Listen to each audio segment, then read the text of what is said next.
하나님의 말씀은 출애굽기 7장 8절에서 13절 말씀입니다. 출애굽기 7장 8절에서 13절 말씀입니다. 제가 가진 성경으로 구약 성경 90면입니다. 오늘 말씀은 출애굽기 7장 8절에서 13절 말씀입니다.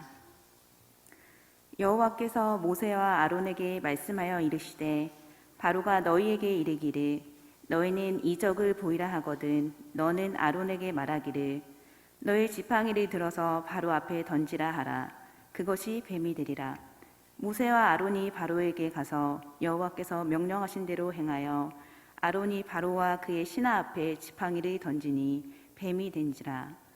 바로도 현인들과 마술사들을 부르매 그 애굽 요술사들도 그들의 요술로 그와 같이 행하되 각 사람이 지팡이를 던짐에 뱀이 되었으나 아론의 지팡이가 그들의 지팡이를 삼키니라.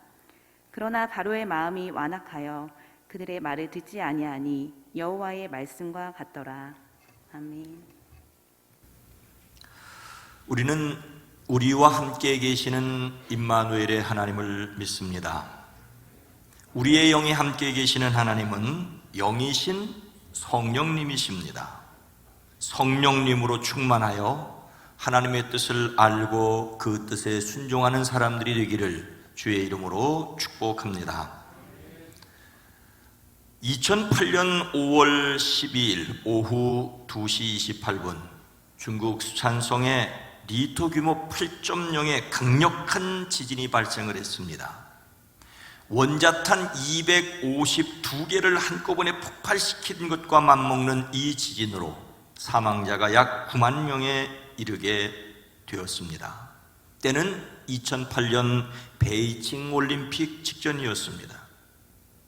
근데 이 지진이 발생하기 사흘 전인 9일 10만여 마리의 두꺼비떼가 진앙과 가까운 단무마을 거리로 쏟아져 나왔다는 보도가 홍콩의 한 신문에 사진과 함께 실렸습니다.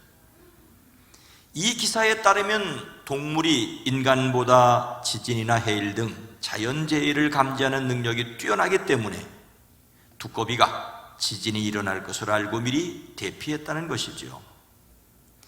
이날 도로에 한꺼번에 뛰어나온 두꺼비떼는 일부가 차에 치이거나 사람에게 밟혀 죽기도 하였지만 아랑곳하지 않고 한쪽 방향으로 이동을 했답니다. 두꺼비떼를 보고 불안에 떠는 마을 사람들에게 현지 임업부 공무원은 이틀 연속 비가 오고 수온이 높아졌기 때문에 산란과 부화를 위해 이동하는 것이라고 설명을 했었습니다. 또 일부 민간에서 전해 내려오는 재앙과는 아무런 상관이 없고 오히려 마을 자연 환경이 나아졌다는 좋은 소식이라고까지 말했었답니다. 그러나 며칠 후에 지진이 있었고 동물이 자연재해를 예측하는 능력이 사람보다 예민하기 때문에 재해가 일어나기 전에 반응을 보인다라는 주장이 또 설득력을 얻게 되었습니다. 동물들이 지진을 예측할 수 있을까요? 이 질문은 매우 오래전부터 있었습니다. 미신이라는 이야기부터 과학적으로 상당한 근거가 있다는 주장까지 다양한 의견입니다. 어떤 동물은 바람이나 중력 또는 진동에 대해 아주 미세한 것까지 느낀다고 합니다. 이런 자연재해 예측 능력은 일찍이 과학계에도 알려져 있음에도 전 세계적으로 곤충이나 동물을 이용한 지진 예측 기술은 아직도 큰 성과를 보이지는 못하고 있다고 합니다. 여러분의 생각에는 어떻습니까? 지진 전 두꺼비의 대이동은 우연의 일치였을까요? 아니면 지진을 대비하기 위한 것이었을까요? 하나님께서 아브라함에게 약속하신 말씀을 이루실 때가 다가오고 있었습니다. 먼저 요셉을 애굽에 보내어 이스라엘 가족을 초청하게 하셨지요. 그리고 오랜 시간이 지난 다음에 요셉을 알지 못하는 바로 때문에 이스라엘이 고난을 겪었지만 그들은 번성하였습니다. 그때 하나님께서 모세를 부르셔서 바로에게 친히 하시려는 일을 대신하도록 보내십니다. 하지만 모세는 망설였습니다. 동족 이스라엘을 돕기 위해 사람을 죽이는 일까지 하였던 모세였지만 정작 하나님께서 그를 보내시자 거절합니다. 하나님께서 모세에게 그의 형 아론과 함께 가게 하시고 그들과 하나님이 함께 계신다는 증거를 갖춰주셨습니다. 바로가 너희에게 이적을 보여달라고 요구하거든 너는 아론에게 지팡이를 바로 앞에 던지라고 하여라. 그러면 그 지팡이가 뱀이 될 것이다. 모세가 아론에게 하나님처럼 명령하여 아론이 그의 지팡이를 바로 앞에 던지면 뱀이 될 것이라고 말씀하십니다. 그래서 모세와 아론은 어떻게 하였지요? 10절 말씀입니다. 모세와 아론이 바로에게 가서 여호와께서 명령하신 대로 행하여 아론이 바로와 그의 신하 앞에 지팡이를 던지니 뱀이 된지라. 바로에게 가는 모세의 걸음이 처음에는 내키지 않았지만 그는 결국 하나님의 말씀에 순종하였습니다. 하나님의 말씀에 순종하였다는 것이 우리가 모세에게 배워야 할 또 한 모습입니다. 모세와 아론은 하나님께서 그들에게 명령하신 대로 하였습니다. 모세와 아론은 하나님께서 그들에게 명령하신 대로 정확히 그대로 행하였습니다. 아론이 바로와 그의 신하들 앞에 자기 지팡이를 던지니 그것이 뱀이 되었습니다. 모세와 아론은 기적을 행하여 그들이 하나님이 보낸 사람이라는 것을 증명하였습니다. 그런데 이어서 이상한 일이 벌어졌습니다. 11절 말씀입니다. 바로도 현인들과 마술사를 부르매 그 애굽 요술사들도 그들의 요술로 그와 같이 행하되. 모세와 아론이 하나님께서 보내신 사람이라는 것을 증명하도록 지팡이를 던졌더니 뱀이 되었습니다. 그런데 바로가 불러들인 마술사들도 자기들의 술법으로 똑같이 했습니다. 아마도 그 모습을 보며 바로가 이렇게 말했을 것입니다. 모세와 아론아, 너희들만 그런 것을 할 수 있는지 아느냐? 나도 그 정도는 보여줄 수 있다. 너희를 보낸 신의 능력이 그 정도냐? 그렇다면 별것 아니구나. 나도 내가 데리고 있는 마술사들로 그 정도는 충분히 할 수 있다. 모세와 아론이 하나님의 말씀대로 기적을 나타내 보였다는데 같은 일을 애굽의 마술사들도 그렇게 하였다니 놀랍지 않습니까? 사람도 하나님과 같은 일을 하는 듯 하였습니다. 모세와 아론이 지팡이로 뱀을 만든 것처럼 애굽의 마술사들도 똑같은 일을 하였습니다. 더더욱 이 같은 일은 그 후에 몇 차례 더 일어났습니다.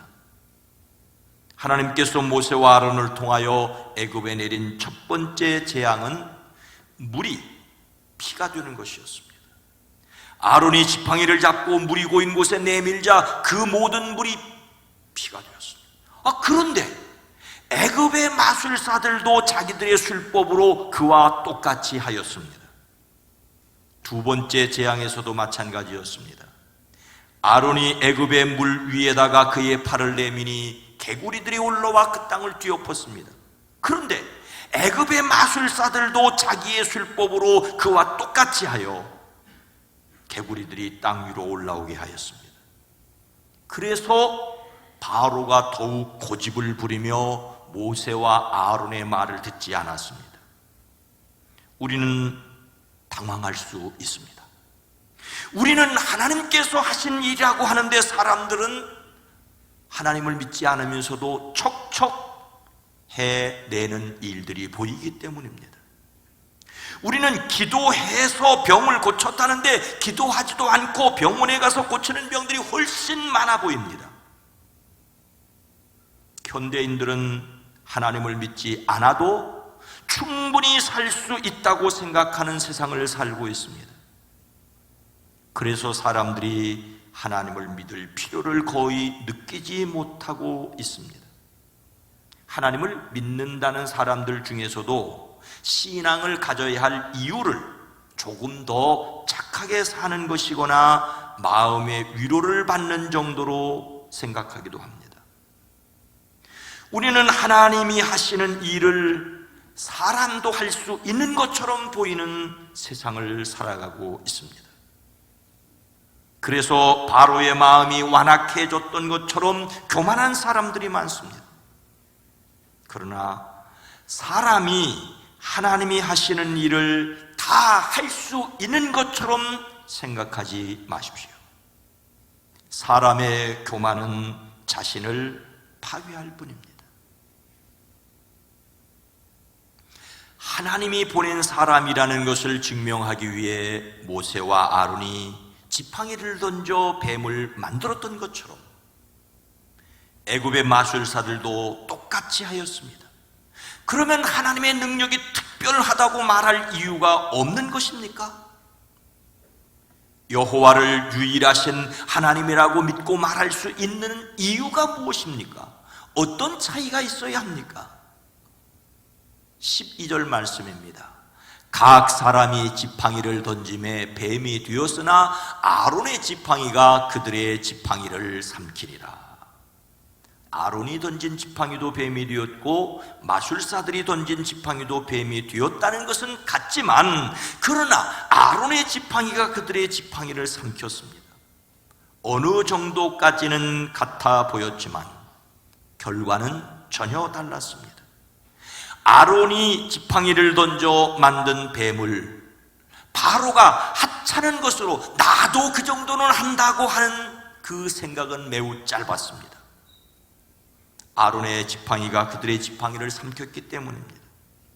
여기서 삼켰다는 말은 고기나 짐승이 먹이를 입으로 통째로 삼켰다는 의미로 하나님의 심판으로 간주합니다.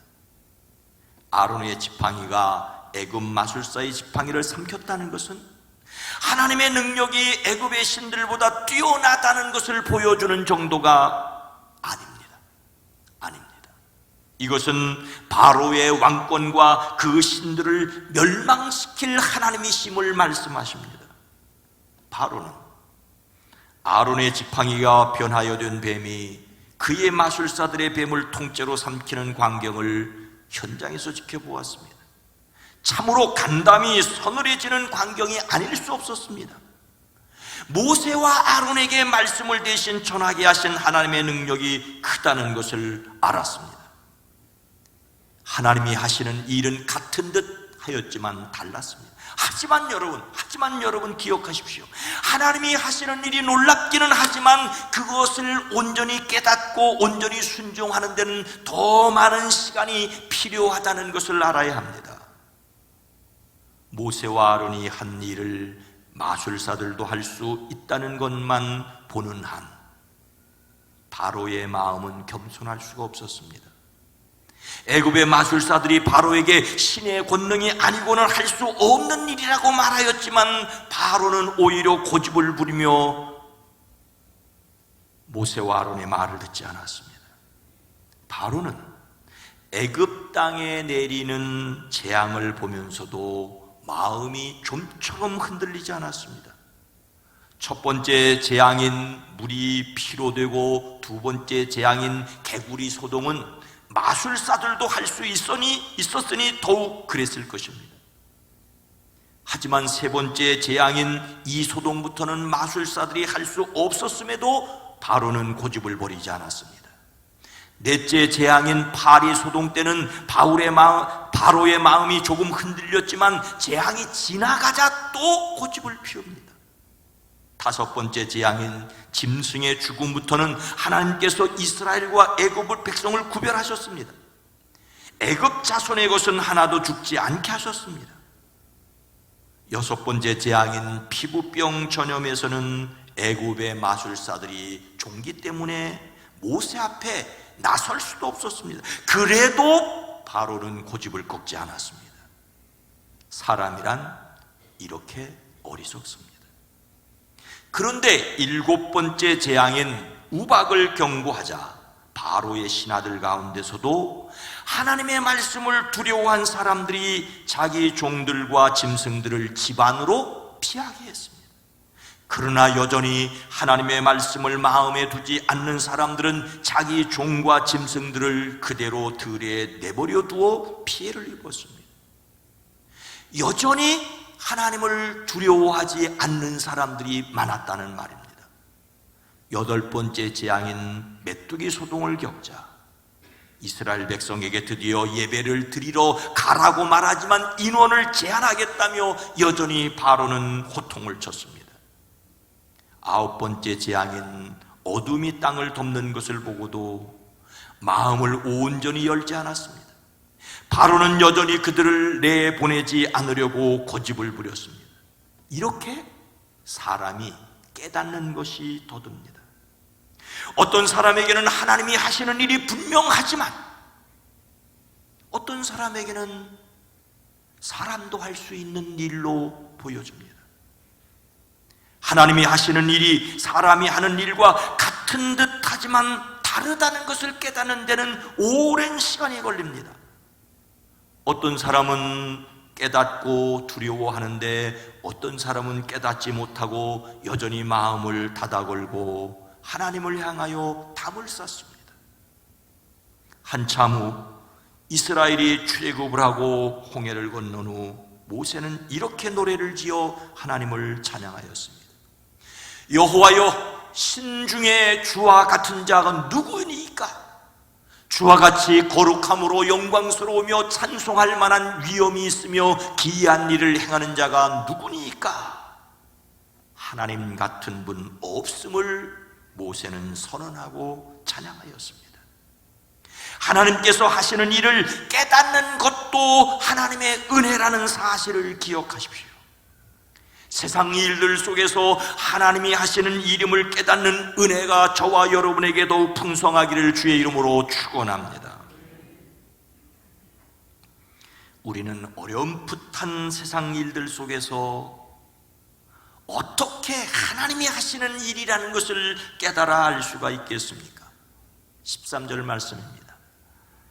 그러나 바로의 마음이 완악하여 그들의 말을 듣지 아니하니 여호와의 말씀과 같더라. 오늘 말씀을 통하여 우리가 하여야 할 일을 바로에게서 배울 수 있습니다. 바로는 고집을 부렸죠. 모세와 아론의 말을 듣지 않았습니다. 그러면 우리는 반대로 말씀을 들을 수 있어야 합니다. 바로가 마음을 완악하게 하여 듣지 않았는데 우리는 들을 수 있어야 합니다. 그런데 이렇게 된 것이 하나님의 말씀과 같았더라고 하십니다. 하나님께서 모세에게 말씀하셨으니 그대로 들 수밖에 없었습니다. 여기서 우리는 하나님의 은혜에 대한 믿음을 가져야 합니다. 우리를 향한 하나님의 뜻이 선한 것이기를 기도해야 합니다. 우리는 좋으신 하나님의 은혜를 믿고 받아들여야 합니다. 우리가 할 수 있는 일은 하나님의 말씀에 대한 믿음입니다. 우리의 마음을 열고 하나님의 말씀을 듣는 일에 순종해야 합니다. 하나님의 말씀이 그대로 이루어질 것이니 선한 말씀이 내게 이루어지기를 바라고 순종해야 합니다. 말씀을 듣고 순종하기를 결심하십시오. 이것이 우리를 향한 하나님의 뜻입니다. 사람이 말씀 앞에서 해야 할 것이 있습니다. 누가복음 8장 8절 말씀입니다. 더러는 좋은 땅에 떨어짐에 나서 100배의 결실을 하였느니라. 이 말씀을 하시고 외치되 들을 귀 있는 자는 들을지어다. 예수님께서 씨 뿌리는 자의 비유를 통하여 네 종류의 사람, 네 종류의 마음이 있다고 말씀을 하십니다. 길가와 같은 사람, 길가와 같은 마음이 있습니다. 씨를 뿌려도 사람들의 발에 밟히고 하늘의 새들이 쪼아 먹어버렸습니다. 돌짝밭 같은 마음도 있습니다. 말씀의 싹이 돋아났다가 물기가 없어서 말라버립니다. 가시덤불 같은 마음도 있습니다. 가시덤불이 함께 자라다가 말씀의 기운을 막았습니다. 그런데 더러는 좋은 땅과 같은 마음이 있습니다. 그런 마음에 떨어진 씨앗은 자라나 100배의 열매를 맺습니다. 이 말씀을 하시고 예수님께서는 들을 귀가 있는 사람은 들으라고 외칩니다. 우리에게 들을 귀가 열려져야 할 것을 말씀하십니다. 우리는 마음을 완악하게 하지 말고 들어야 합니다. 하나님께서 하시고자 하는 일을 막을 수가 없습니다. 바로를 하나님이 고집을 부리게 하시면 그도 어쩔 수 없습니다. 사람은 죽는 줄 알면서도 죽음으로 달려갈 만큼 어리석습니다. 하지만 하나님께서는 사람들에게 듣고 선택하고 스스로 행동할 수 있게도 하십니다. 하나님이 사람에게 순종할 수 있는 자유를 주셨지 않습니까?